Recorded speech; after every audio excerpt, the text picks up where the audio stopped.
ఖమ్మం జిల్లాలో లోక్సభ ఎన్నికల కోసం 1083 ప్రాంతాల్లో 1896 పోలింగ్ కేంద్రాలు ఏర్పాటు చేశామని కలెక్టర్ విపి గౌతమ్ అన్నారు. నిన్న ఎన్నికల కమిషన్ షెడ్యూల్ విడుదల చేసిందని, మోడల్ కోడ్ ఆఫ్ కండక్ట్ అమల్లోకి వచ్చిందని చెప్పారు. తెలంగాణలో ఫేజ్ 4లో ఎన్నికలు జరుగుతాయని, రాజకీయ పార్టీలు ఎన్నికల ప్రచారానికి, మీటింగ్లకు పర్మిషన్లు తీసుకోవాలని అన్నారు. 85 ఏళ్లు దాటిన సీనియర్ సిటిజన్లకు ఇంటి దగ్గరే ఓటు వేసే అవకాశం ఉన్నందున దానికి వారు దరఖాస్తు చేసుకోవాలని తెలిపారు. ఈ కార్యక్రమంలో పోలీస్ కమిషనర్తో పాటు అన్ని పార్టీల ప్రతినిధులు పాల్గొన్నారు.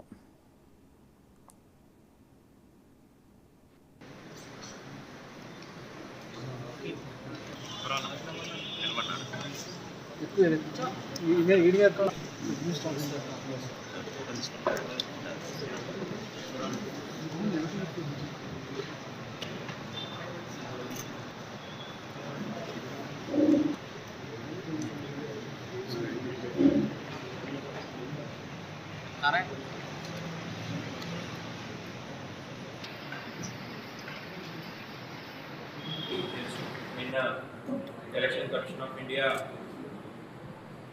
ఈ జనరల్ ఎలక్షన్ సంబంధించి లోక్సభకు జరిగే జనరల్ ఎలక్షన్ సంబంధించి షెడ్యూల్ నిన్న విడుదల చేసింది. సో షెడ్యూల్ మీకు తెలిసిందే, మళ్ళీ ఒకసారి రీఇటరేట్ చేస్తున్నాం. మనకైతే ఓన్లీ లోక్సభ ఎన్నికలే ఉన్నాయి. సో ఈ ఎలక్షన్స్ మనది ఫేజ్ 4లో జరుగుతుంది. ఈ ఫేజ్ 4లో వచ్చేసి 18th ఏప్రిల్ అంటే మన పోల్ డేట్ అయితే 13th May.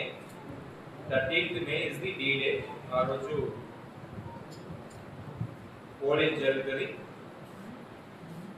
4th June is the counting. Counting అనేది అందరికి ఆల్ 7 ఫేజెస్కి కలిపి జరుగుతుంది. సో 4th జూన్ దాకా మన పోలింగ్ అయ్యి ఒక 20 రోజుల దాకా మన EVMs, postal ballots counting centre వద్ద ఉన్న స్ట్రాంగ్ రూమ్స్లో భద్రపరచడం జరుగుతుంది. సిఏపిఎఫ్ బలగాలతో ప్రొటెక్షన్ ఇచ్చి 3 లేయర్ సెక్యూరిటీ ఇచ్చి భద్రపరచడం జరుగుతుంది. 20 రోజుల తర్వాత 4th జూన్ కౌంటింగ్ అనేది ఉంటుంది. అందరికీ తెలుసు, నిన్న ఎలక్షన్ కమిషన్ ఆఫ్ ఇండియా ఈ జనరల్ ఎలక్షన్ సంబంధించి లోక్సభకు జరిగే జనరల్ ఎలక్షన్ సంబంధించి షెడ్యూల్ నిన్న విడుదల చేసింది.